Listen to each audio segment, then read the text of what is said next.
Good evening, race fans, and welcome along. It's DC-SimRacing. It's the GT3 World Sprint Series. My name's John Wright, aka Double O Raven. Joined in the box for this one is the wonder from the other side of the little stream that we call the Channel Island. Everyone's favourite snooker commentator, it is Mr. Daniel Metz joining me again for a DC event. How are we doing, Daniel? Hey, good evening, John. How are you, man? I'm good. We're going to take you through all the action from what promises to be an incredible 5-round series. We have a more than full grid, 2 splits on track. COTA, Circuit of the Track Limits, Circuit of the Americas, Monza, Bathurst, Silverstone and Kyalami. What a calendar, what a lineup we've got. Myself in the box, of course, and Mr. Daniel Metz, who absolutely cannot wait, I'm sure, to get tucked in to this series, Daniel. Absolutely, John. It's always fun doing commentary with you. And of course, as you say, we have a fantastic calendar this time. We have a couple of 60-minute races. We have 2 longer races of 90 minutes. That will be the second one in Monza and the fourth one in Silverstone.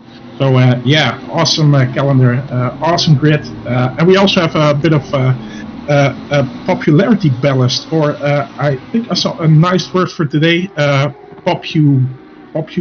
ballast or something like that. Yeah, popularity, like I would imagine. It begins with a B. Yes, there is a bop tourism. Yeah, exactly. Yeah, that's it. Yeah, bop tourism. We know of which it is you speak. In fact, tell you what, let me pop that up there on the screen. The little graph minus the hashtag, and with the amount, as Daniel mentioned, there is popularity ballast has been applied to the series. What does that mean? Well, the more popular the car, the heavier it gets. That's right, congratulations. If more of your competitors are driving the same car as you, you get a bit of weight added. The less cars, though, interestingly, and this is a twist I've never seen before, Daniel, the less cars actually getting weight removed. If there's only 1 or 2 cars being chosen, they've got minus 20 and minus 10 kilograms.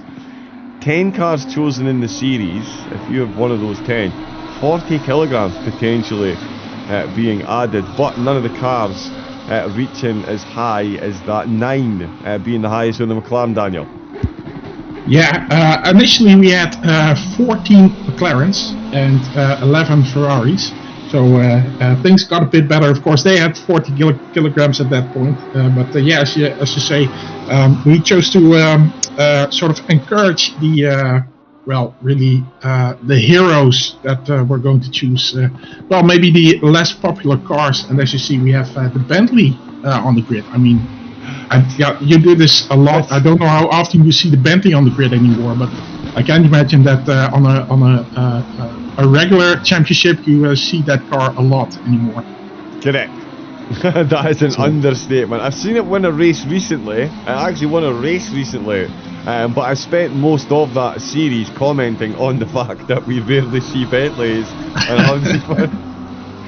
so I'm sure the other 43 cars in that series were enamoured with my commentary, because it was basically the Bentley series. Yeah, actually. It's just we've also seen. I did regular updates on the ballast throughout the last couple of weeks to see what went on. At some point we saw the Lamborghini Gallardo, I think it was. We saw the Jaguar being chosen. Didn't see the BMW M6, but I'm kind of surprised by that. I think we saw the Ferrari 488 at some point. So yeah, we saw lots of different car choices, but in the end people basically went back to what they knew, I guess. And still, even with 30 kilograms, of course, the BMW, the McLaren and the Ferrari still very popular cars, of course. We see those with and the Lamborghini as well, by the way, has 6 entries. The Audi has 5 entries, so those will get 20 kilograms. So yeah, very. I think it's an interesting aspect. I know not everyone is going to be a fan of this, but the thing is that, as you say, we already have a pretty full grid of McLarens. And I'm very sure that if we would not have done this, that we would be looking at about 20 McLarens and 5 Ferraris tonight. Sorry, 5 Ferraris. I mean, another 20 Ferraris as well, probably. So, yeah, that's the reason we experience audio issues with your feed there, Daniel. Obviously, the Ferrari being the greatest car ever. I do agree. It's incredible. It's an incredible machine. But yeah, like you say, the popularity ballast, not always popular with the drivers, but certainly it does keep the championships interesting. As you say, the way the cars are bought these days, it's very much in the McLaren's favour. There's been a bit of swings at a few of the tracks, but certainly looking at it this evening, 3 McLarens in the top 10, 3 Lamborghinis in the top 10. We've got an Audi and a Mercedes in the top 5, and at the top of the tree is the car with no traction control under 50 kilometers an hour and no grip in the rear tyres after 45 minutes. It's the Honda, Daniel. Yeah, and also love to see. I mean, it was not too long ago that the Honda was pretty OP as well. So it just couldn't finish a stint on tyres. Yeah, that was the big issue that I was advised by team managers, was the Honda. We would often see it. In fact, at an SOP series, it took pole position at 90% of the races and DNF'd in 70%. Oh, wow. Yeah, just could not get to the end of a stint. Couldn't. Kyalami at night. I defy anyone to do an hour and 15 minutes in a Honda at Kyalami at night. It's not happening. Yeah, exactly. I mean, it's definitely part of the equation, of course. You probably are going to want to go with a car that can actually finish a race. That's probably the best strategy out there. And I think it does speak volumes to the bot that we're seeing, because the way the bot works, I've still got that on the screen there. We'll leave it up for the moment while the camera has a complete wig out. The Honda's only 33 hundredths ahead of the Porsche, which has got a 2/10 gap over the Audi, which has got another 2/10 gap over the Lamborghini, the new best all-rounder, seemingly. So yeah, even with the bop, the Honda's only just competitive, so it's going to be interesting to see over the season. But with it only being one Honda, minus 20 kilograms it will receive at every track, which is a huge advantage. The Bentley, no place to be seen though, unfortunately. How far down is the Bentley at the minute?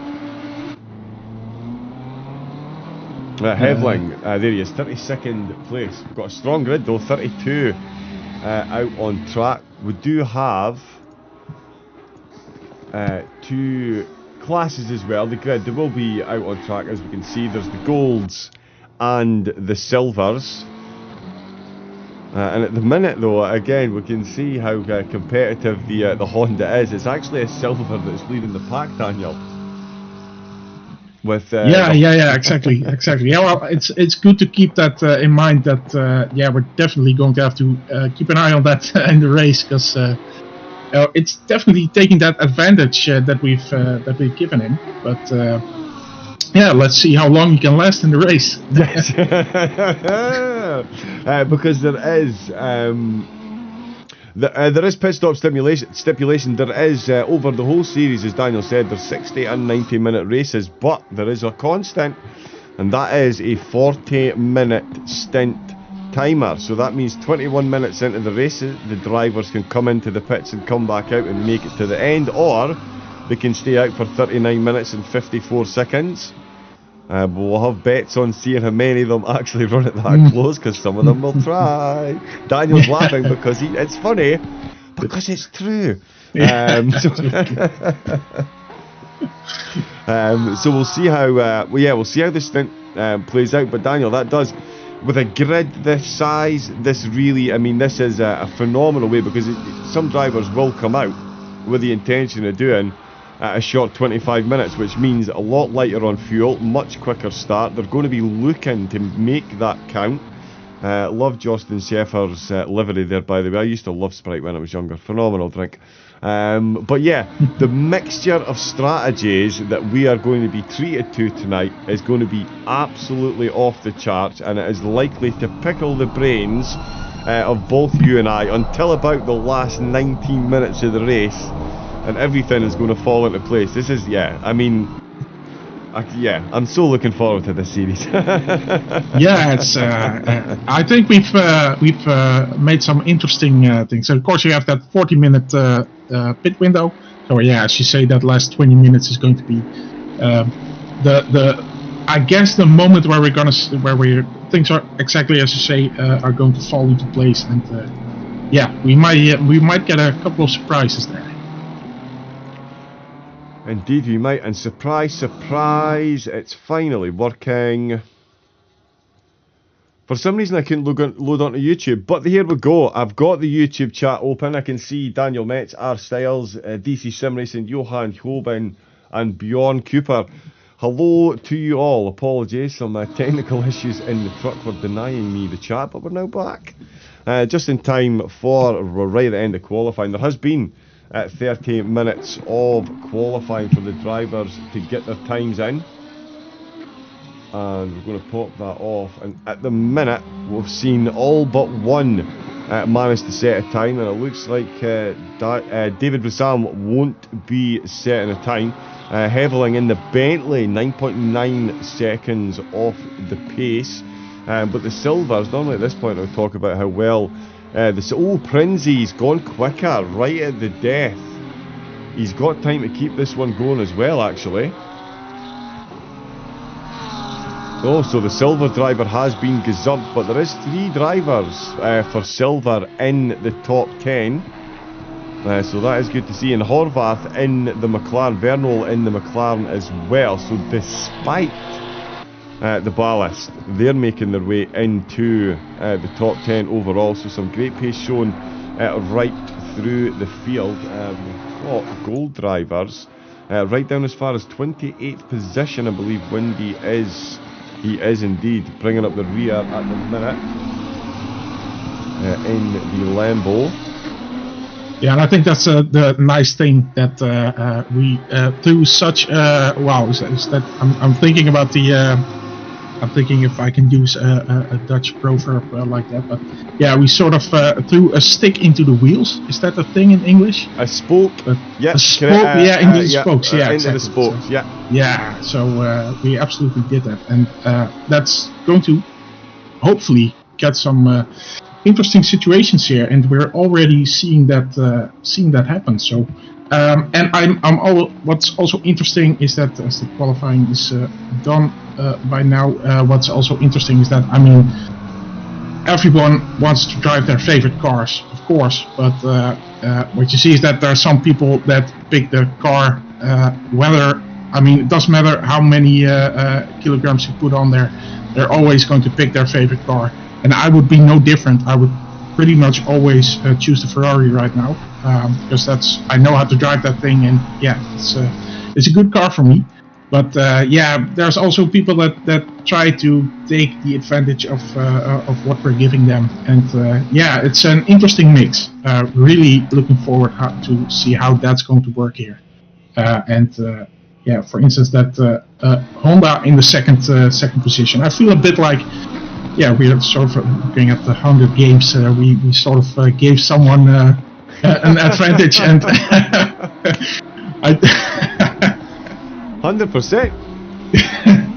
I'm thinking about how that character was named. Well, never mind. But I absolutely adore them. They're really good. I'm looking forward to the new one coming out as well. What is her name?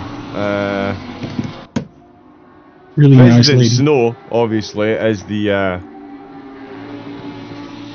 main protagonist. And yeah, so anyway, back to the racing. Yeah, Daniel sending me down a rabbit hole. As I do. As you do. I know, it's not like I'm easily distracted at all. Down squirrel. If you get that joke, you get that joke. So let's have a look and see how this one goes before Daniel and I start eating chocolate. Talking about eating chocolate in the bath. Golf Masters joke. Wegman taking the top spot in the silvers and front row on a purple sector. How is the Honda going to play this out over the season? Different cars prosper at different tracks. You can see they've got 20 kilograms removed from the car. The 3 cars closest to them, the McLarens and the Ferrari, all with a gift of 30 kilograms each. It isn't until we get to Langbaum in 5th place. Only got 20 kilograms of ballast in his Audi. He's going to start 5th in the silvers. We've got Koch and Miro 6th and 7th. Mazda and Piva in 8th and 9th, and joining Piva on row number 5 for the silvers. It'll be Traversa, DeVos and DeWitt on row number 6, with Credy and Stanley on row number 7. Pizatko and Gomer in 15th and 16th. Entuis and Heveling in 17th and 18th. Despite the Bentley not being heavy, Heveling not able to get it any further up the silver grid. Tumbleweed for that one. Prasam in 19th place in the golds. Yeah, you were right to ignore that one, Daniel. Thank you. 2 purple sectors for the Porsche. So the circuit of the track limits kind to the Porsche. I'm not sure you could say that about the old Porsche, but certainly Princey getting the job done. It's going to be Guillaume. How do you pronounce this one, Daniel, for the Audi driver? That is very much a Dutch name, I feel. The third driver, you mean? Yes. Gewöhn. That's German, actually. Oh, it's German? Yeah. Okay, my apologies. And believe it or not, our friends at Fundraising, of course, are German brethren. And I had to ask the German commentator, Daniel. I did some commentary with him for the 9 hours of Kyalami. And, of course, we're organizing a race for wishes with them. So, but I had to ask him how to pronounce Gewöhn as well. But that's the proper way. Oh, there we go then, Gewöhn. And he's in the German manufactured Audi. There we go. Yep. Keeping it local. Hovrath Silver says Autocross 24, jumping in the chat as well. Good evening. For the silvers though, the golds, sorry. In 4th place it's Topa. In the Mercedes. 5th is Coates Faulkner in 6th position, and in 7th it is Hill in the 555 machine. Keep an eye on that one. He's in the McLaren as well, not in the BMW. Watch him in the race, just saying. Horvath there, another one of the silvers sneaking into the top 10, getting ahead of Lindvar. That puts him 8th in the golds. Good luck, guys, says Nick Timmermans as well. Schaefer and Ivanyuk. And now, where are we? They really need to make that easier. It's 10th place for Ivanyuk in the pros with Peters and Beasters. 11th and 12th. Windy starting down in 13th place, right in the middle of a cluster of silvers. The silvers fairly well grouped together down outside 21, but we've still got 6 of them, Daniel, in the top 20. So the ballast working definitely in their favour for this race. And again, this is going to make this phenomenally interesting over the season when we look at the tracks that we've got. We've got Bathurst, Monza, Silverstone, and Kyalami. I did mention Kyalami's Honda tyres. It's coming. But yeah, a fascinating track where different cars do well at different tracks. Add in this ballast, the series is absolutely wide open again, right down to the last race. Yeah, it is. And I mean, the difference between Bathurst and Monza is so huge, I would say. I'm looking forward to see how that's gonna play out with these ballast levels. Because I can imagine that Bathurst, of course, a completely different track. So how's that gonna work there with an incredibly heavy car? Yeah, incredibly heavy car for some of the drivers. It's going to be more than interesting. We're here at the Circuit of the Americas. This track, even younger than some jeans that I own and some festival t-shirts actually that I was wearing not too long ago. 2012 this one was built. There's 3 iterations of the course all in. This is the full-blooded, no-named, simply numbered course that the drivers will be making their way through. It is quite a few turns, quite a bit of elevation change as well, especially up that start-finish straight. 3.4 miles long. We're here for 60 minutes tonight with a 40-minute stint timer. And yeah, the ramifications just for the stint timer again. Will we see many drivers make their way into the pits just after the 20-minute mark? Are they going to come in? Are they going to make and keep an eye? Are they going to come in early and go for a short early stint? Do we see a long first stint? I think in this race, Daniel, I think we might see a lot of drivers go for a 40-minute stint, because the track temperature is cloudy, and the track temperature certainly in the driver's favour at the minute, with it being 26 degrees. That's a good, it's not a bad place to be for the tyre, certainly in these conditions. So yeah, potentially could see a lot of them. I mean, if you were signing up for this race, what would your strategy be? Depending on the car, I mean, if you have a heavier car with the ballast, of course, tires are going to suffer a bit more. And as you said, the Honda, of course, I mean, what's that guy going to do? Because, I mean, he is a lot lighter, so that also works in his favor, of course. It is a bit cooler, as you say. So, if he can, he will probably go on as long as he can. So maybe even over the 30-minute mark. So I would personally, if I would have, for instance, that Honda, I would make that last stint as short as possible. Meaning I would try to survive as long as possible on my first set of tires. Because as long as you know what's going to happen, as long as you know how the car feels, if it's undrivable, then that's one thing that you know, that if you say you're driving 20 minutes and it's undrivable, you can choose to go in at that point. But then you can be fairly sure that you're going to have at least 35 minutes of a bad time, since the situation is probably not going to get any better. Of course, you might get lighter. You will get lighter probably on fuel, but it's. It's difficult to say. I guess with the heavier cars, they might just want to wait till they pass the 30-minute mark, I would say. Yeah, of course. Yeah, of course, there will be the drivers that just go for a straight 30-30 split.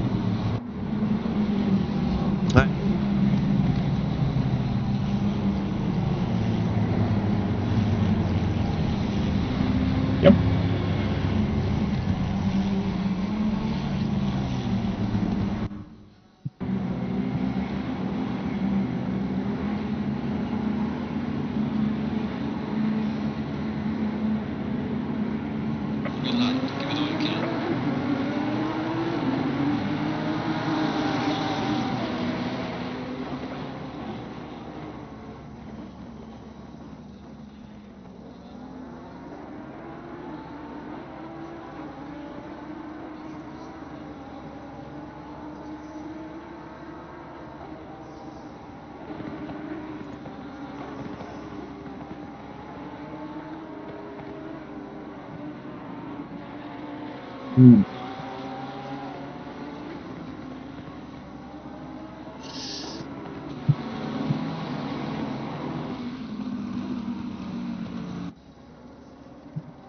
Yep.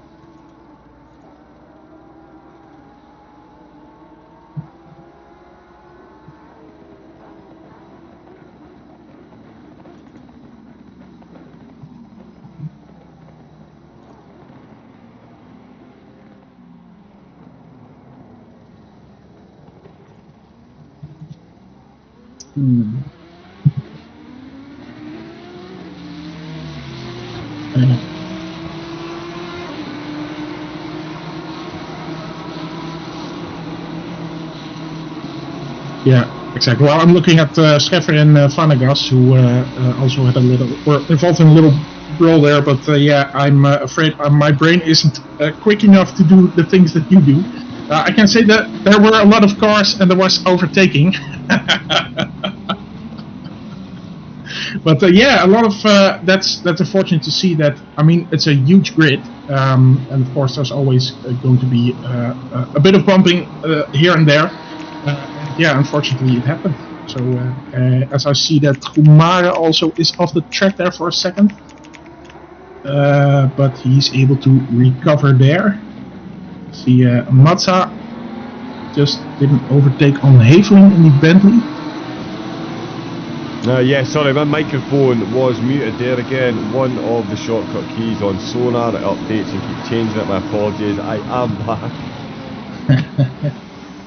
Audio for streamers, it really is a nightmare. But the start of the race, as we say, there's quite a few cars that have dropped themselves right down the order. Sheffer now down to 31st position, finds himself battling hard to try and get back through a gaggle of silver drivers. Vanyu in the same boat as well. The Lamborghini driver that we saw spin and take contact while he was in motion, certainly motion he had no control over. You can see the separation between the front bumper and his bonnet. That is not aerodynamically sound, I can assure you, and that is going to cause problems. Windy then, who did qualify lowest out with the golds pros, he is now up to 21st position overall, so he's made up 2 positions. It's an ill wind that blows nobody some good. David Hill still running in the top 10. He's got Horvath just ahead of him.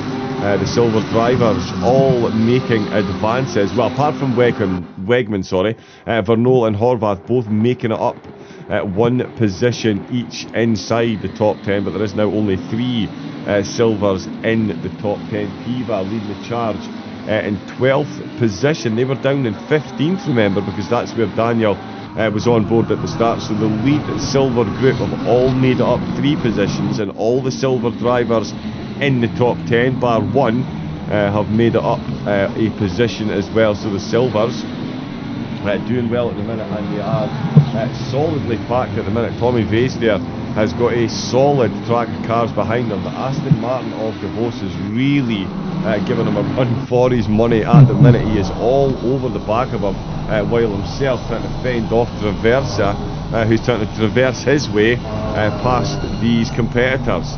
I'm not letting that one go all season, I guarantee. I'm thinking, oh no, he didn't. Oh yes, he did. Snap with a finger. Oh, I am a parent, by the way, so I am allowed dad jokes. So just in case anybody was wondering, I am fully licensed dad joke purveyor. You're absolutely welcome. We've got Patrick Beasters in 16th in this Lambo. He's hunting down Miro and Langenbaum ahead of him. The Audi driver is doing well to keep pace at the minute with Koch ahead of him. We've got Eduardo Piva in the Porsche. A bit of a cork in the bottle at the minute, and the BMW certainly looking to pop that cork as he looks for a good cutback on the edge. Oh, and he's going to get, is he going to get his nose as he goes round to the outside? No, he's not. The Porsche hanging on to the position there, comes squirting out of that corner like a bar of soap out of his hand. The BMW seeing a big gap develop there as Langbahn now firmly under his rear spoiler. Again, the BMW gets so close under braking, but the Porsche just pops out with those corners, opens that gap back up again.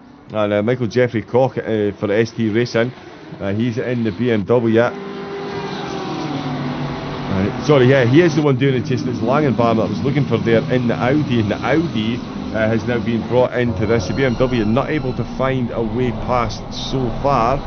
Can the Audi get his way past? Beisters is coming under threat from countrymen Peters and Weiss there. The McLaren, the BMW is outside the top 15 at the minute, and they're going to be trying to battle their way past one another while trying to get through this battling pack of silvers, which are the chasing pack in the silvers. Top 3 silvers firmly in the top 10, but Piva 12th place at the minute. Can he hang on to, as we can see the BMW just looking to eke out any type of opening he can. He is getting close to the brakes. The Ferrari behind Langenbaum there. Langenbaum getting very squirrely. Oh, and he's touched that sausage curve. Oh wow, there we go, the Ferrari down. Yeah. My goodness gracious me. Can confirm, as good as the Ferrari is, Daniel, it doesn't like that at all. Can't park there, sir.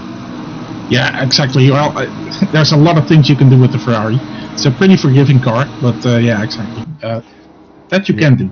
NASA space programmed, very much, very much. Exactly. We're on board with Matteo Topa, Team Ballas, very quick team, as I'm sure everyone knows. 5th place at the minute. They've set the fastest lap of the race in the opening exchanges. Prinzi is comfortably leading the way, meaning the Honda is out with slipstream range, but only just 1.2 seconds is the gap. Then it is Wegman very much holding firm there in 2nd. Van Thielen is up to 3rd, with Gavone now in 4th place. Topa though with that fastest lap sitting in 5th, and he's still got Vernol very much in touch with this group as well. So we can still see the lead silver car as he comes into sector number 3. Courts and Faulkner looking quick behind there. Way further down the field at the moment, Heverling in the only Bentley. Let's get some gratuitous camera time for the Bentley. We'll love the Bentley. That is the Aston Martin ahead of him though. So DeWitt has just overtaken him there, sorry. So we've just missed an overtake there involving the Bentley. It was not in the Bentley's favour, unfortunately. In the silver zone, they're still battling hard. Nicola Mazza in the Ferrari, all over the back of Gormier. The two Ferraris duking it out down in the silvers, just on the peripheries of the top 10. They've got Scheffer in the pros, in the Sprite-mobile, just ahead of them.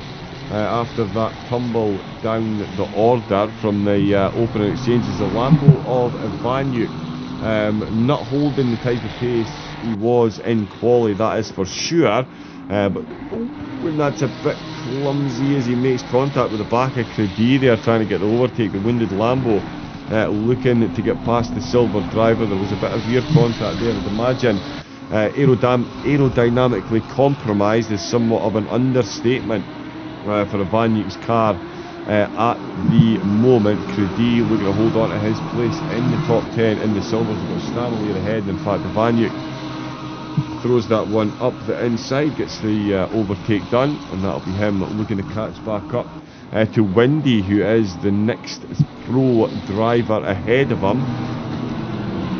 But he's sitting just outside the top 10 himself. Team Miro and the boss in the Aston Martin. He's still fending off DeVos and Miro there, as we can see. Traversa still at the back of this pack. He's not managed to make any advances at the moment. The other driver's looking for, there he goes, Michael Jeffrey Koch there in the BMW. Still a bit of ping pong going on here. He is the ping pong ball at the minute. Piva and Langenbaum are taking the turns. One's defending from him, one's trying to get the move done. It looks like Langenbaum is done with the foreplate. He's got the move done up the inside. Not much of a defence from the BMW. They did open up the corner, so potentially looking for a big cutback move, but no joy there. The Audi does get the position taken, and that is a position in class inside the top 5. What do we think then, Daniel? That's a nice move there by the Audi. Measured that up for a few laps. The BMW couldn't get past the Porsche. Can we see Langenbaum get past the Porsche, do you think, or is Koch going to come straight back in the BMW and try and retake this position? I'm not sure. I'll be honest with you, I'm looking at Horvath and Hill, who are really battling it out, and a lot of bumping going on as well. Interesting battle. It's been going on, well, I would say, yeah, the long straight probably doesn't have a name, as you said. There are cornered names here, but yeah, it's been going on for half track, and these guys are having lots of contact with each other. Of course, they are both driving the McLaren, and yeah, there's, as you see, lights flashing, annoyance, I would say, but yeah, I mean, this is also Horvath is in silver category, and Hill, of course, in the gold category. So interesting that these guys are battling the way they are doing.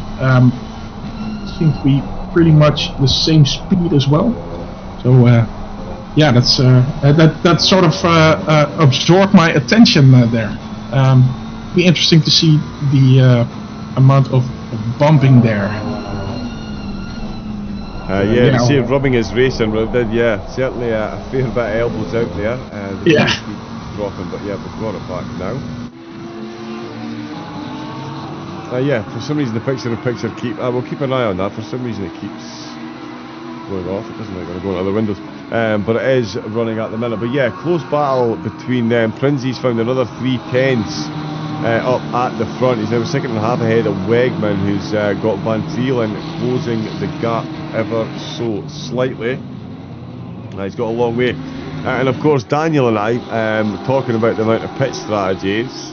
I'm going to be honest, it's yeah, I'm going to take this one on the chin. I've completely misread that. There's a 40-minute pit window in the middle of the race.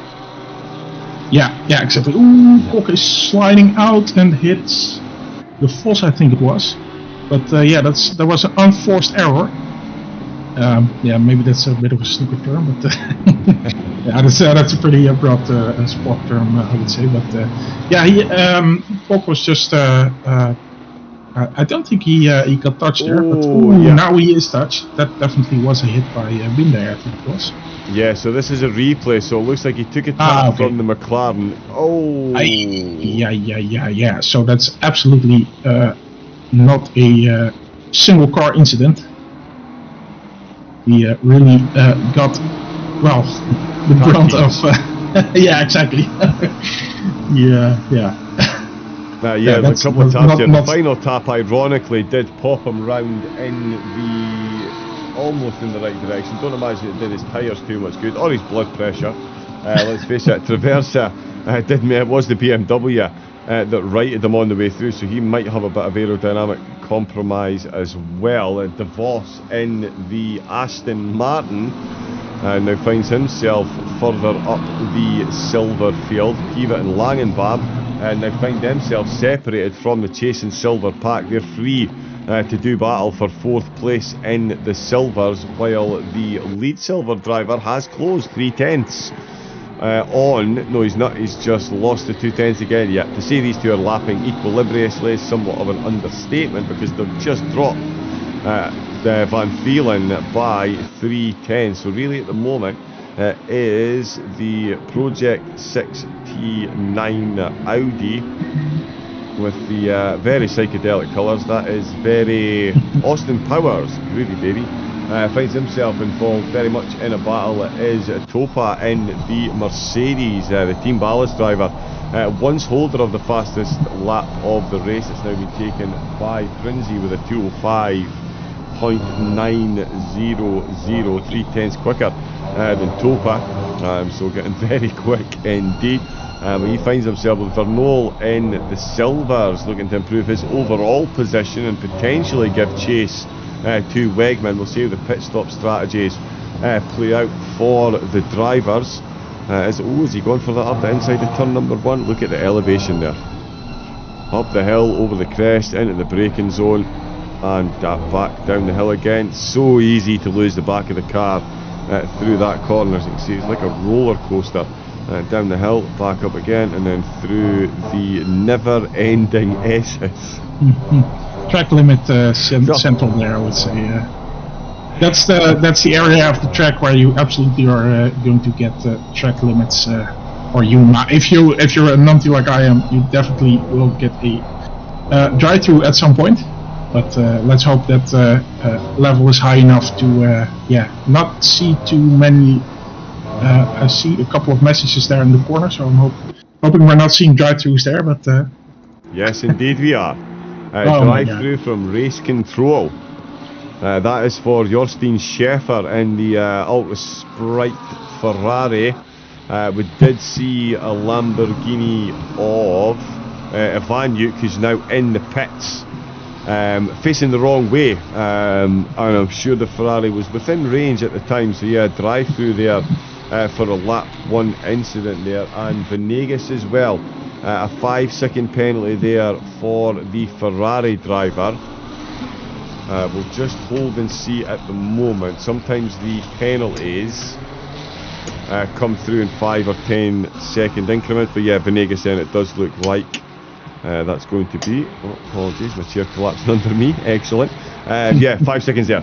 But Gumier and Ivanu, he's going to have a bit longer in the pits getting that damage repaired. Only 17 minutes into the race.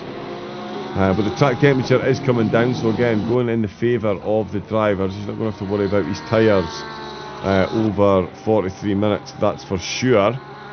Just going to have to worry about traffic now. Kurt Peters in the McLaren. Oh, look at that battle that's going on behind. He's just ahead of this lot as Tommy Vise is in the BMW, fending off a solid attack here from Miro De Vos, Traversa and Brosamley. Traversa has actually lost a couple of positions since we last checked in. This is the hottest action on track at the minute. He's actually, and I've just jumped completely away, Traversa is now back down 2 positions. Brosamley and Koch are still behind. Oh, and there's a BMW. Sorry, there's a Ferrari. Now that could be one of the cars on their outlap. I think it is. Yes, it is. It's Gomier who is on his outlap there, down in 31st position. So that's where the red Ferrari came from, right in the middle of that one. I was thinking to myself, who's dropped off the back of this pack now and thrown themselves directly to the wolves. But this is some solid action that's going on here, and this is for 4th place, as we can see, Daniel. The top 3, 4 in the silvers have got themselves solidly positioned. In fact, Langenbaum's broken away as well. My apologies to Langenbaum. Yeah, he's broken away there. I've been too focused on this little mini pack here, but he's broke. This is a phenomenal battle we're seeing here with the silvers, Daniel. Yeah, Langenbaum was visible in the tiny screen in the corner there, but yeah, Pifa was just behind him in I think 13th position or maybe 12th. I'm not sure what happened there, but yeah, they were. I saw he was also battling it out with Langenbaum. So yeah, nice job. But Pifa is making some interesting moves every so often, because it looked like he was going into the pit for a second, and then suddenly he steered away again. So I'm not sure if that was a steering error or something else was going on there. I'm also looking at the Traversa, who just overtook Brosamley. Not sure. Oh, another drive-through. Sorry, Quartz. Yannick Quartz. One of the top split drivers in the gold, so well inside the top 10. So it looks like, yeah, drive-through there from race control. So again, we would guesstimate. Now, why is that going off again? Sorry, give me a second. Let me get the picture back. There we go. Yeah, so in the pits then, so a drive-through there from race control, so another drive, so that's 2, so that really, that shakes things up even more. That's Hill promoted up to 8th, Horvath now inside, further inside the top 10, Langenbaum up to 11th position, as Kurtz is dropping down the order. Now where is he going to come back at? Wow, 21st position, Daniel. And we've got, yeah, Schäfer's in to serve his drive-through. That's dead last. We're just seeing a yellow flag there with Traversa. But yeah, it's a long pit lane, especially with those track limit with those drive-throughs. Because I'm looking at the race control chat, I don't see a penalty for number 3. So when you say race control, would you say that's the automated? So that might have been in-game track limits. Yeah, I think it is. It is. Wow. So yeah, that's as painful as it gets. Yeah. Looking at a couple of, we have about 5 incidents that have been checked by race control by the stewards. So that I have to say that, yeah, doesn't look too bad, because we've seen a lot of action, a lot of contact on the track, I should say. As we see that the Vos, who just didn't overtake, or someone falling back. I think that's by Sandler. Looks like he made a tiny mistake there, I think. But so much going on, John. How do you do this? There really is. Yeah, I'm still watching this battle up at the front. Oh, drive-through for track limits. Oh my goodness gracious me. Circuit of the track limits, living up to the name. There's a reason it gets this name. It's not just because it fits in with the acronym for the track, kinda. It's because it happens more often than not. 22 minutes in to a 1 hour race, there is Horvath about to give up a position on the silver podium. Langenbahn is grinning ear to ear at the minute, but let's not, all is not lost, of course. If we can see two of the top drivers do it in the opening 22 minutes, what will we see in the closing 37? Because 37 is longer than 22 for those of you who aren't too quick at the old mathematics. So yeah, there is still a lot of time out on track for the drivers. Oh, and the thing is, it's not even like a curse of the commentator at this track. It's going to happen, unfortunately. Oh, yeah. Absolutely. It is the nature of the beast here. Yanni Koerts is, I know he's just really good. He knows what he's doing. I mean, if I see him getting track limits, then I know that basically everyone on track could get track limits here, so or a penalty for track limits, I should say. By the way, I see in the chat that Autocross 24 Hours says, which series do I know the voice from the streams? And I'm guessing he's talking about you, John. And I would, if I could answer him, I would say about most any ACC stream that's out there. John is a pretty prolific commentator, so it could be any stream. I can't exactly answer that question. But, he's been pretty active recently. So. Whoa! Speaking of pretty active, Piva's just got himself a track through violation, and the Audi has just picked up some toasty warm tyres as somebody else comes into the pits. Let's see what happened near the back of the Audi. Oh, it was already looking a bit lively. We'll get through this replay. Prolific, Daniel, I like that word. That was the most politically correct way of saying we can't get rid of him. He just keeps showing up. Whoa, look at the back of that Audi. Can we get an applause for the... Oh, and he just managed to get it going in absolutely the right direction there. Well, that's Bassam there. Battling away for silver honours. Almost finding himself all the way around the wrong way. Horvath and Piva both in the pits. Piva at one point battling for silver podium glory as well in the pits. So that's Horvath. Me saying that his chances of getting a podium might be out the window. There's Piva, another driver in the silvers. It was that Audi does not look happy. I was thinking that we're already seeing quite a lot of pit stops, but looking at the list of who still has to come in, that's probably not a legitimate pit stop then, and it's not too bad. I see most people are still on the 0 pit count. So yeah, sort of. I do see Jostein Scheffer coming in for the second time, I think. Actually leaving the pit lane already. The Vid is in right now. Ivanjuk is still in. Guessing he gave up because he's been in the pit for 12 and a half minutes now. So guessing he's not continuing. So. Yeah, it does look like it's race over for Ivanjuk. As you said, the width is in the pit. Scheffer back in. That's his second. Oh no, sorry, Scheffer not in. The width's in. Scheffer has been in for a drive-through.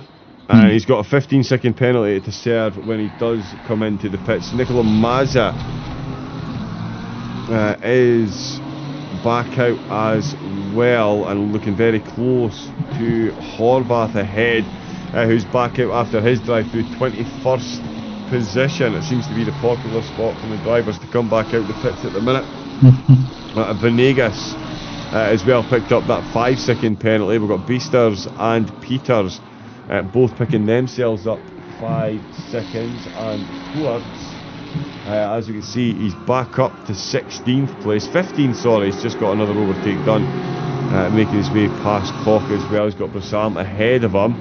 The way Bassam's tyres are, I did expect him to be into the pits on that last lap there, but no, he's staying out there right in the slipstream of the boss. I suppose if you're applying that pressure and then keep it up in the top 5 though.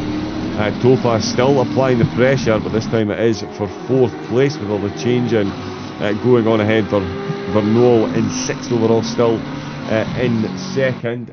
But yeah, which is, if it's been on YouTube, it's more than likely here, because I was fortunate enough to do the Road to the Grand Finals, the Dutch way, with Daniel.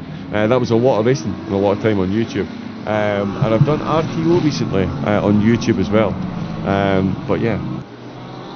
And of course, SOP, you're always on there. So a little bit of SOP. The 2 hours in Nürburgring. Please make sure, if you're watching this channel now, hit the subscribe button and go back and watch the 2 hours in Nürburgring. What a race. That was the highlights you saw at the start.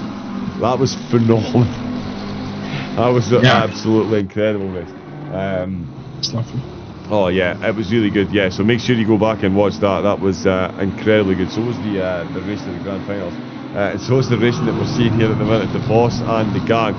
It's still this battle for 5th position in the silvers that seems to be bringing most of the action at the minute, although 5th overall is fairly hotly contested with Topa and the Mercedes still all over the back of Gabon, with Vernol looking to improve his overall position. But I think he does know that the 2 cars directly ahead, the double overtake potentially on, but it won't do him any better in the championship. So maybe just biding his time ever so slightly. We'll see how long that patience lasts. We've got 22 minutes left for the drivers to come in and take their pit stops. You can see almost side by side in the background. That again is why I don't drive the Audi, or couldn't drive the Audi. The tyres don't like this. Oh, and there we go, track limits for car number 9. Don't be the race leader. No, it's not the race leader. Oh, and the Audi has done himself an interesting one there, I think. Looks like Traversa traversed a bit too often over that track limits there. So. Yeah. Oh, yeah, Yannick Koerts making his way through the field, just overtook Brosanda. Had a bit of a battle there on the start-finish straight, but he was able to make the move stick there in the end. Yeah, it's Traversa that's picked up the drive-through. Yeah, I even made that lame joke. I made a variation of that lame joke that you just did. So. Oh, you did? I was too busy looking down for car number 9 on the replay, and it didn't even register. Sorry. It was poorly executed. So, wow, lots of. Let's see what I'm looking at. I think that's around Yannick Koerts. Lots of cars there on the track. But yeah, that's the Sprite Ferrari that's had a couple of slaps on the wrist. I don't know why that's stuttering with the sound. Hopefully that's still coming through. Windy up to 19th position overall. Schäfer, who's in 28th there. He's, oh my goodness. Wow, Schäfer had a perfect view of that, and he executed that expertly there. Let's just jump onto Forbidden Chase Cam and watch this one. So we've got a lapped Aston Martin getting out of the way. They've taken their pit stop. Schäfer, who's been in and out of the pits for a couple of trips, track limit violations. And yeah, up ahead, it was all fine and well through turns 10 and 11, and then it just got a bit. I mean, I know I crack jokes about Daniel being a snooker commentator, drivers, but we don't want to see the pink ball in the corner pocket. No. We don't need to see a break of 147. Let's just. And in this case, I can say, whatever you do, don't touch the blue. It was like that, right? I'm thinking about that Virgo quote. Don't hit the blue. That's the one. Don't hit the blue. We'll love a bit of G old John Virgo. But yeah, we're seeing a lot of drivers now coming into the pits. We've got 19 minutes left before the pit window closes, but we're seeing a constant stream of drivers in. And there's Vase, Koerts, Beisters all in, Koch and Venegas already on their way back out, so we'll see where they get back out. Miro, of course, has been in the pits. Piva back out the pits. He's taken his mandatory and he's been in for the drive-through penalty. Currently 25th position overall, just outside the top 10. There's Hill picking up a 5-second penalty, and he hasn't been into the pit yet. In fact, yep, so Hill picking up a 5-second penalty, and then another 2 5-second penalties being thrown the way of Eduardo Piva. So the Porsche here, well, this is going to be a race to forget. He's going to want to get to the end of this one and move straight on to next week here, Daniel. Fighting for the podium, drive through for track limits, and now a 10-second penalty from race control. 28 minutes to go. It's going to be a tough one to swallow here. See Gavern and Topa battling it out as well for P4. So that's third position in the Gold Championship. But yeah, exactly, absolutely. That's insult to injury. And of course, once you get that first track limit penalty, and of course you're a bit further down the field, we're just more open to making contact with our cars. I'm not sure why he got the penalty. I can look at the course, but I'll do that in a second. But yeah, really unfortunate. Yeah, it really is. But yeah, so Topa did get ahead of Javon then. I actually missed that one because for some reason I can't seem to look at your screen, Daniel, and have it running on the broadcast. Discord having a weird glitch with me this evening, but yeah, there we go. We did catch the overtake on the replay. Oh, and the Audi, wow, congratulations to Javon there in the Audi. That was all kinds of sideways there, so that was more a mistake that was pounced on by Topa in the Mercedes. But yeah, the McLaren, the Audi, all kinds of stepping out there. And then, yeah, that's given a very patient Matteo Topa third place and a spot on the podium.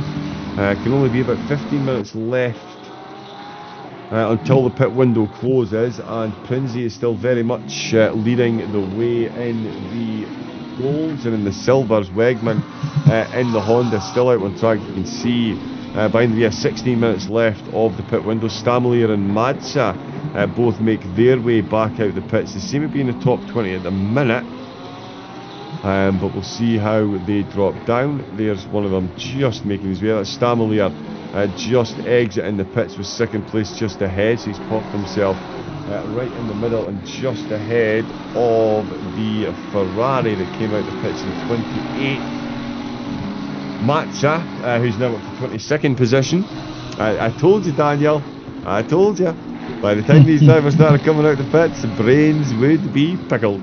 Dave Hill comes out of the pits. He's got 10 seconds to serve, which has been scrubbed, so he'll be stationary for 10 seconds. He will drop outside the top 10. It's a long pit stop. Piva there sneaking into the top 23 now. There is Brusami in the Audi on a drive-through for track limits. Gavone in 5th position, Daniel. Yikes. I was just going to say, of course, these guys were a little bit half over the race. Well, 25 minutes, if I'm seeing that correctly on my tiny screen here. 25 minutes left, 14 minutes left for the pits. So Gwen is one of the drivers that has yet to make a pit stop. The Audi is, from the top of my head, I'm going to say I think he got 20 kilograms of ballast. So yeah, that might be just a bit tougher on the tires. And as you say, he made a small. He was sliding a bit, and Topa was able to take advantage of that. So yeah, it begs the question: is it not time for these guys in the top 8? I would say to also make their pit stop. Yeah, I would certainly say these drivers in and around here. Yeah, I mean, if nothing else, try and get, if you were Gavone, maybe try and get a bit of clear air. You've lost the back of the car once. You're right on the edge of the slipstream on the dirty air. You're getting a lot of pressure from Vernol behind. Although to be actually, no, I'm not going to say that. And there he goes. Gavone comes straight into the pits. That was a late decision.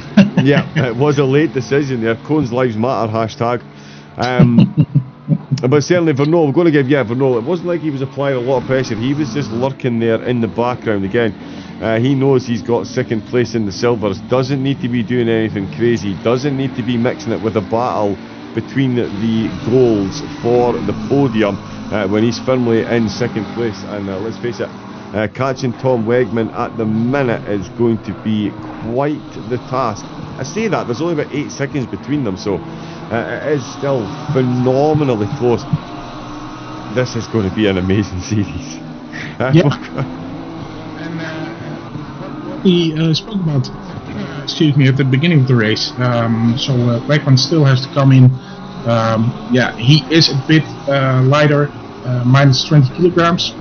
But this, as you say, a bit harder on the tires. So he's not doing too bad so far. 23 minutes still has to come in. So it seems 12. Sorry. Yeah, 12 minutes left. Yeah, exactly. 12 minutes for him to come in. Let me do that. There we go. Is that better? Sorry, my sonar software decided to freeze and have a fatal error just at the start of the broadcast. So that's why my microphone was muted temporarily. And it's annoying because I've been singing the praises of this product to every streamer I know for the past few days. And then as soon as I go live, it absolutely throws me under the bus. And I've got enough to worry about that with Daniel in the comedy box next to me. Honestly, it's a nightmare. We really can't have that, We're really depending on you to do some proper commentary, although the drivers are determined to have some snooker commentary for you tonight. But my apologies. Elbow, I did say this is going to be an interesting race. It's a 1 hour race. 1 hour and 90 minutes with the 40-minute pit window right in the middle, looking for every position that we can get. And there is the silver leader, Daniel, into the pit, Tom Wegman. 11 minutes 45 seconds left on the pit timer, 21 minutes left of the race. So he did run it pretty close to 40 minutes for that first stint. So good time to come in. Prinzi up at the front. I would suggest it's probably a decent time for him to come in as well. He of little camera time up at the front. Oh, and he's got himself. That is a Lambo that was once in. Oh no, that's Windy. Sorry, that's Windy, who's up to 18th position. He's threatening a top 10 with all the drama that's going on. So there you go, the Taurus there. To finish first, you must first finish. Consistency. Take 5% off your qualifying pace. Get to the end of the race, and great things will happen. Just ask Windy. He's got multiple gold drivers behind him now, keeping it between the Mayo and the Mustard and making it to the end. It's going to hold him in phenomenally good stead in the standings going forward, as we see Prinzi just coming into the final few twists and turns. I won't call it final few corners, because this track is it's quite the track to introduce. It really is. Through turns 15 through 19, it's just incredible. I've never done many laps here myself. I think I got 3/4 of the way through my third lap, and remembered how much I love the F4s on Race Room. I did a 4-hour endurance here at one point. But and believe it or not, we did get one track limit penalty somewhere around the 3-hour mark. But that's the that's not bad. Credit where credit's due. Yeah, well, that's also because I'm not really quick, so it's fairly easy to keep it. It's fairly easy to keep it on the track. So. But, I was trying to save your blushes on that one, Daniel, but you're right, yes. For drivers like me, I remember actually, it's funny you say that. I do remember the first time I got a track limits penalty. It was at Misano. I was so excited.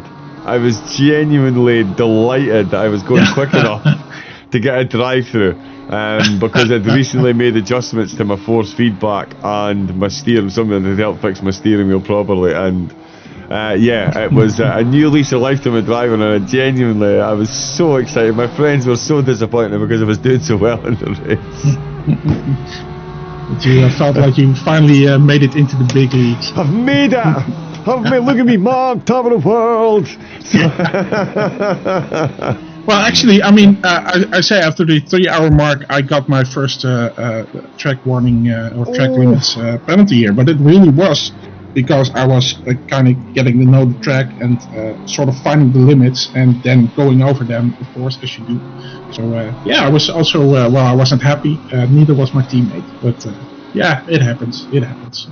And I tell you what normally doesn't happen is Ethan Faulkner picking up a penalty for speeding in the pit lanes. That is rarer than a Bentley. Yeah. Yeah. It genuinely is. The Razzoli racing driver, he's been involved, very much kept his head on the radar. He's been battling away in the top 10. He's had, he's been close to another couple of drivers, made up positions as well. With the to and fro and in the penalties, we're talking about track limit violations, and Ethan picks himself up as speeding in the pit lane, and that is going to be on so painful.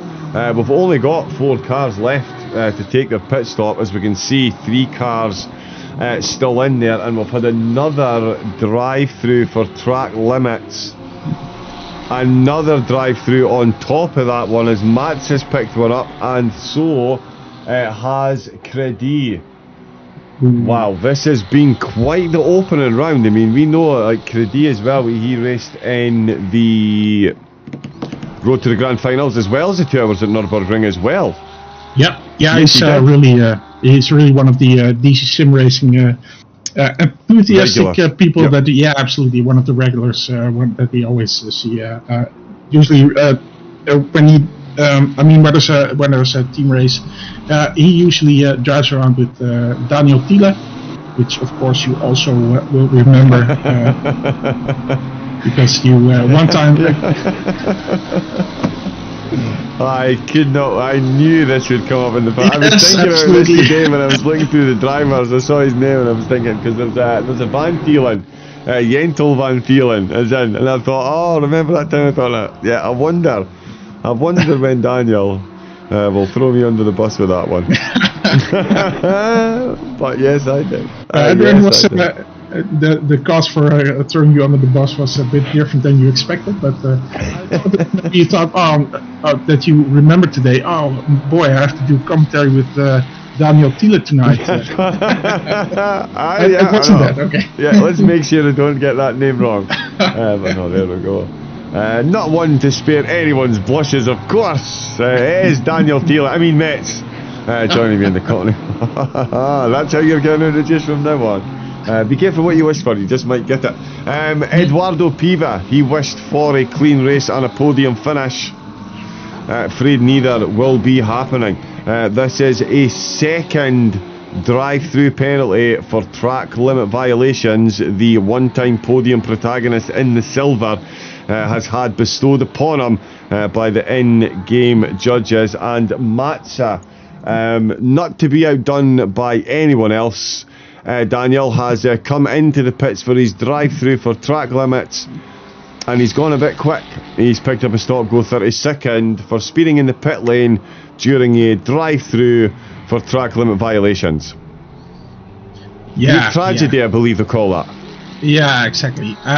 Another Dutch proverb, which I don't know if I can translate in English, but we say something like the poison cup has to be emptied. And I mean, it sort of means, when one bad thing happens, it usually is followed by a lot of other stuff, which I think is bad things happen in threes. Murphy. Yeah, exactly, which is probably Murphy's Law, I think it is, but or maybe that's so Murphy's Law, if something can go wrong, it inevitably will. Yeah, exactly. Basically. I think that's actually bit of an urban legend that's Murphy's Law, that if one thing goes wrong, the rest also goes wrong. It's a different law probably, but no matter. You can apply most of them to this situation. I would say there is a plethora of laws and parables that can be added among this, but unlike some of the other drivers who have fallen upon sticky time, still in the server and still going to finish the race. So hats off to you. I've only ever quit 2 races in my life, and up until recently I was able to say I'd never quit a race, but it's good to see every second on track is a learning experience, so it's great to see the drivers, even when it does get, when the going gets tough, the tough get going, and that applies in sim racing as well. Well, as we see a phenomenal 3-wide situation there, as we see, oh no, it's a battle for position, is that's 4th and 5th, that's not Van Thielen, that is Van Thielen. It is Van Thielen and Wegman, they're battling out for overall podium positions, so Van Thielen's closed the gap out of the pits, and he's going to potentially take himself 2nd place overall, and he has indeed. That's phenomenal. Side-by-side action between the two of them. There was 24th position was involved there. No, it wasn't. It was DeWitt that was involved. But let's just watch this one from on board with the Lambo of Van Thielen. So he really does close the distance on the Honda. Absolutely reels him in. That's the McLaren. Oh, and what's now? Why? I feel like. Oh, so the Honda was actually behind him. My apologies, I've misread that completely. So it was the Honda looking to retake 2nd overall that initiated the battle, but the Lamborghini came straight back at him, and the McLaren just stayed right back on the outside. So there we go. So my apologies, I completely misread that situation, but still, a phenomenal battle between the two of them. But it is the Honda, so Van Thielen up to 2nd place overall, potentially. What can Topa do about this? We'll see how quick he is through the pits. He's still got to take his pit stop, and Vernol out on track, the on-track silver leader. 2 minutes left of the pit window. Oh wow, it's Vernol. Now I did say Vernol was only about 8 seconds behind. How much time is this battle with Van Thielen going to cost Wegman, if any? I mean, he's right under the rear spoiler in that braking zone, so he is very close to Van Thielen, who's got the jump on him through the pit stops. Topa 11 seconds behind. Long pit stop. Is he coming in? Oh, and they've gone side by side. Oh no, they've not. The Honda's backed right out of it. He's definitely got a bit of pace on Van Thielen at the minute. The battle in the silvers has died down about as they've come out the pits, and it's the battle between the silver leader that's going to have a big impact. The last 3 drivers make their way into their pits. Of course, there is the Porsche already dropped and away. Want to know how Luca Prinzi is one of the favourites for the series? Yeah, there you go. Yeah, exactly. 100%. Doesn't leave anything to chance, I think. Yeah, not a tenth of not 100th or 1,000th of a second left on the table in the pursuit of the race win. Keep it clean, keep it consistent, get the job done. Mattia Topa coming back out with the pits. So too is Vernol. There is Van Thielen and Wegman. Wegman across the start-finish line. Topa has not been released as they get past, so it is going to be Jento Van Thielen almost takes a Honda in the rear splitter there, but he does manage to avoid the contact. But it's Van Thielen who's up to 2nd place overall. We've got, this is Vernol then, where is he? He's in 4th position, and Mattia Topa. Oh, and there's a McLaren back marker just getting himself out of the way. Where is Mattia Topa? There he is there. 5th position with 2, so he's managed to maintain that podium position. Gavone, despite the pit stop, hasn't been able to right the tyre, so he is still in 4th. And David Hill, despite the penalty, finds himself still inside the gold top 5. Weiss is trying to get himself another position overall, but it won't be for championship points. And look at Prinzi back out the pits, and Van Thielen actually not held up that much. I believe the gap there at one point was 13 seconds, so Van Thielen, despite the battle with Wegman, has actually closed 3 seconds on Prinzi, so maybe a sign of things to come in the future. The Lambo with a fair bit of ballast, Daniel, but fending off that Honda and making inroads in the seemingly all-dominant Porsche at this track. Yeah, and it goes to show that different pit stop strategies, along with the difference in ballast, because I'm looking now at the list. The Porsche has 10 kilograms of ballast, and the let's see, the other car, so that's a Lamborghini, they have 20 kilograms. Yeah, so 20 kilos for the Lamborghini there. So yeah, that's different strategies with different ballast. Again, it's going to be we're going to have to see how that plays out in terms of strategy. Of course, Princey, as we saw, yeah, staying out as long as he could, but yeah, is that the best way to go? Well, I'm fairly sure that Princey knows what he's doing, as you just alluded to during the pit stop. But and I also one thing, we can always recognize who is going to be the favorite when we hand out prizes, or we announce that we're going to hand out prizes. Usually, the guy that's asking about the prizes is the one that's going to be pretty quick during the championship. So yeah, I think, if I'm not mistaken, that was Princey in this case. So yeah, I can see why he was so interested to know what the prizes were going to be. Again, as Menno already said on the Discord, yeah, we're gonna announce those. I hope you understand that this championship isn't about winning. Well, incredibly, how do you say that? Lavish. Yeah, exactly. I mean, we're going to give out a few nice things, but yeah, don't expect to get an entire rig or anything. Yeah, no. I was going to say, if there's a rig up for grabs, I'll race. Let us remember, young 00 Raven, why it is, good sir, you commentate and do not in fact race, despite having the equipment that you have. Let's just leave that one there. Oh yeah. Yeah, so yeah, we're gonna announce in a few races that John is going to give away his rig.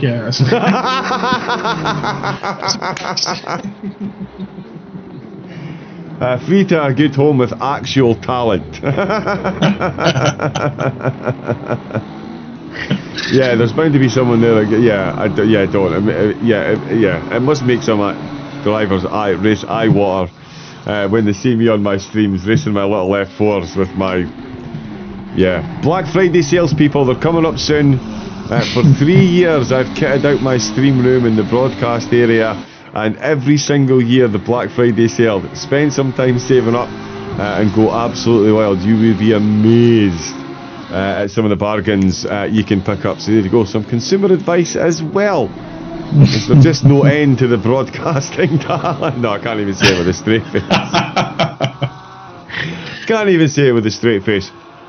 Let's talk about this one with a straight face though, Daniel. I did say the pit strategies, despite me being slightly wrong with the 40-minute stint timer. It is a 40-minute pit window, which closes with 10 minutes left of this particular race, and it's come right down to it right at the end. And it's an interesting battle that we've got in the minute. It's more for pride than anything really between Van Thielen and Wegman. Wegman comfortably in the lead. Vernol has closed. He's got to within 5 seconds with 5 minutes left to go. Is he going to find the second lap on the pole sitter in Silver? And Silver, highly unlikely, you would say. But he too has got a matter of pride behind him. So we've got Van Thielen second in the golds, with first in the silvers, potentially quick enough to get the overtake and take second overall. And then we've got Topa, who's on the podium in the golds, but he's got Vernol, who's trying to catch silver ahead. This is an interesting equation that these drivers are playing out in the minute.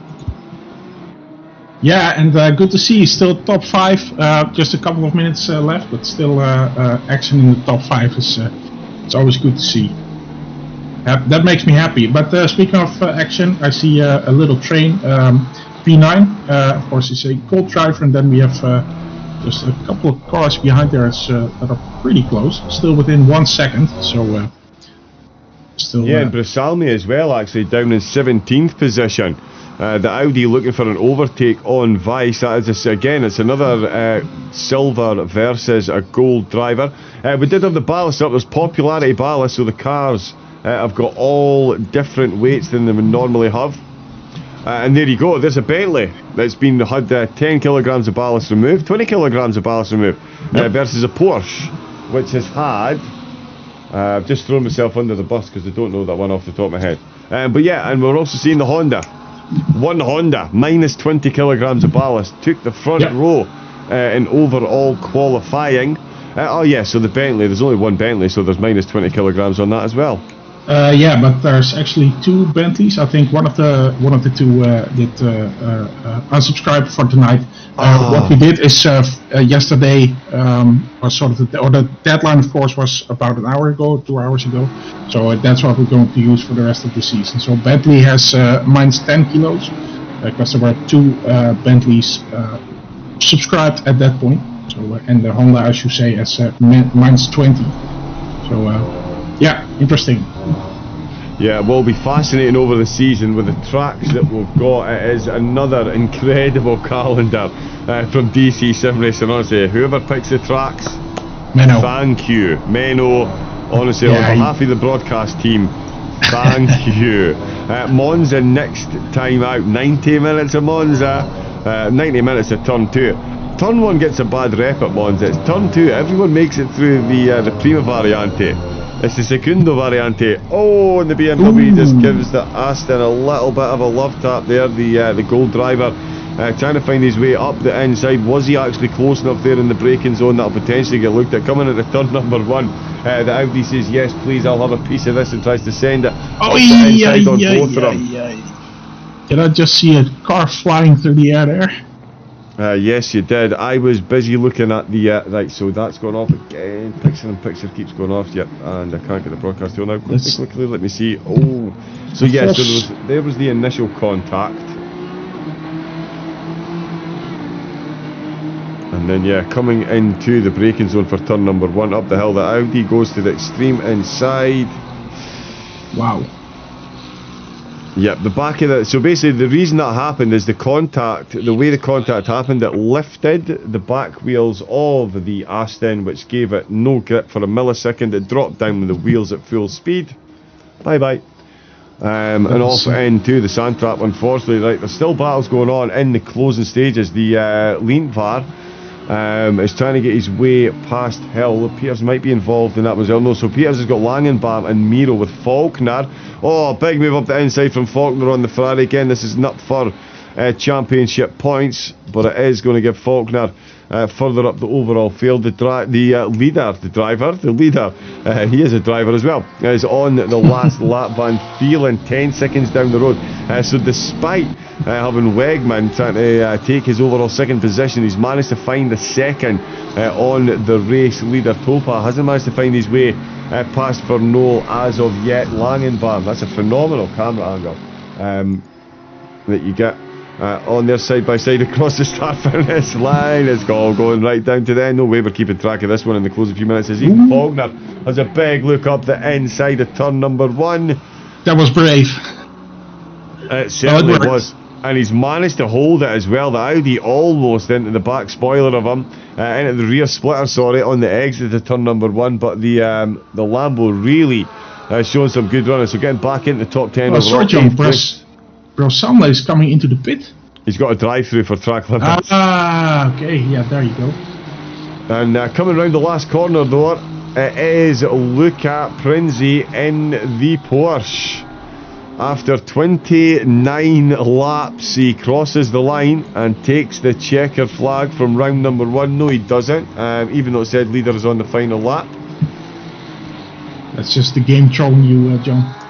I'm going to switch that. I'm switching him off. He really does this to me. And there we go on the last lap. We're going to see second in the gold. Oh, and there's a bit of contact there. He was looking for the cutback. He was just a bit too quick on the corner exit. He's tapped the Lambo on the rear. Topa close as well. And we've got a back marker involved here as well. Can either of them use the blue flag? And Ethan Faulkner, again, I do love how the drivers love to make an absolute mockery of my predictions. I said he was too far back to make any inroads. He's all over the back of Peters. This would be for championship points. He's going to finish potentially 7th after a drive-through penalty. A stop-go 32nd penalty, no less. It wasn't even a drive-through. Let's not do this any more of a disservice. Oh, and he's having a good old look there. He really is looking quick there. Does Peters hold on to the position, or does he let Faulkner go in the closing stages? He's only got a few corners left to fend him off, but Faulkner's not to be fended off as he pops the car up the inside. He takes the apex, and another very good move. He's held on to the back. You saw that slight bit of lateral movement there, Daniel. That was an impressive move, an impressive hold there by Faulkner. Awesome. That's as good as it gets, I would say. Oh, it really is. He's really, absolutely really on fire. Oh, and here we go then. They've given me a bit of a decision. Oh, Prinzi is 6 corners from the end. Van Vielen and Wegman are 7 corners from the end, and they've got a phenomenal battle going on. He's going to try and go around the outside. He's not going to get the cut back. They're too close for that. He's going to stay right in the slipstream. Topa as well. Still in slipstream range. Prinzi has now found himself a second back up on Wegman and Van Vielen. They've got a tenth of a second separating the two of them in the closing stages. 29 laps done and dusted. There is the checkered flag for Luca Prinzi. Congratulations on taking round 1 of the DC-SimRacing GT3 World Sprint Series. Van Vielen and Wegman cross the line. Half a second separate them. Van Vielen in second. Wegman wins in the silvers, closely followed by Vernol in second, and it's Topa rounds out the gold podium. Javon, another driver, despite the penalties, he looks like he's looking good to finish in 4th place with Hill just behind him. Lindvar, Faulkner. Faulkner's got a lap car just ahead of him. He's got a bit of a gap back, so unlikely to take that position. Stamelier, Windy and Brisalme all crossing the line a lap down, so they've taken the checker flag. There is Prinzi in the post. Didn't get much camera time during the race, but that is a phenomenal drive for the win. Van Vielen taking 2nd overall and 2nd in the goals, and Faulkner has caught right up to the back of Timo Miro. Has he got another? Is he going to get 2 positions in the closing 2 laps? We'll keep an eye on this one in the closing stages. It's Miro that is ahead of him. Most used to seeing Faulkner in the Ferrari. We now see him in a Lambo trying to overtake one. There's another good look up the inside. Oh, and Miro's left more than enough room there.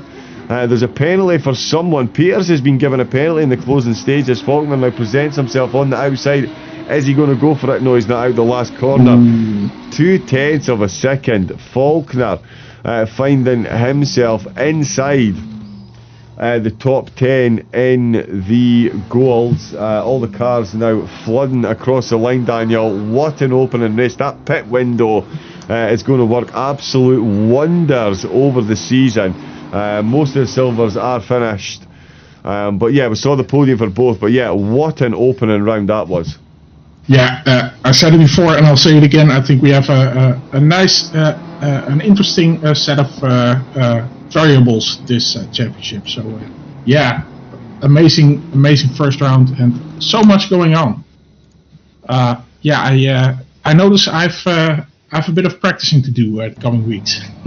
Yeah, there's a lot going on there. That was a truly phenomenal start. Let me get rid of the ballast here as well. A quick look, and you can see the ballast on the side. We've still got a couple of penalties to get added, so make sure you not only give the YouTube channel a subscribe, jump into DC-SimRacing's Discord and give their host page a follow on SimGrid so you can keep up to date with all of the updated league results. There's also points added for the fastest lap. That'll be going to Prinzi too. That's how we know he's going to be good this season. Wegman in the Honda though, with Vernol and Langenbaum rounding out the podium for the silvers. Minus 20 kilograms of ballast for the Honda, plus 30 and plus 20 for second and third respectively. Miro and Horvath rounding out the top 5 in the silvers. In the goals, all dominant. Prinzi takes top spot in the Porsche with Van Vielen in the Lambo bringing home second. Topa for Ballas Esports pounced on that mistake by Javon, got himself onto the podium in third. Javon finishing in 4th position. Hill finishing 5th despite the penalties, with Lindvar in 6th. Faulkner back up to 7th position, not too shabby at all. Peters in 8th, Weiss in 9th, and Beasters there in 10th position. And that was round number 1. Next week, what's that you say? 90 minutes of Monza. Yep, you got it. That's right, 26th of October, starting the same time. A little bit earlier, we'll see at least 15 minutes of the quali. I blame Daniel for talking my ear off before the stream. Talk about throwing people under the bus, that's nice. You're fired. Oh, excellent. I can't say I blame you, to be honest. But it will be 90 minutes of Monza next time. Quickly mention as well, while you're on the Discord, while you're on SimGrid, the legendary Race for Wishes, Daniel mentioned it during the broadcast very quickly, but it is a 24-hour race for charity. Make sure you get yourself signed up. 2nd and 3rd of December. Again, it's all available on DC-SimRacing's host page on SimGrid, which I am very quickly trying to be clever and copy and paste into the chat. There we go. Yeah, so there we go. Make sure you jump on there and give them a follow and get signed up, and yeah, subscribe to the YouTube channel as well so you can keep up to date with all of the latest action. And yeah, I guarantee if you've just watched that race, you'll be back for round 2. That was absolutely incredible. That was circa of the track limits living up to its name for round number 1. Monza, Bathurst, Silverstone and Kyalami still to come, Daniel. Seriously looking forward to the continuation of this after round 1. Absolutely. Yeah, we're really going to see things get mixed up with the different circuits, as you just say. So many different styles of circuits that yeah, it's going to be incredibly interesting to see how that plays out for the rest of the season.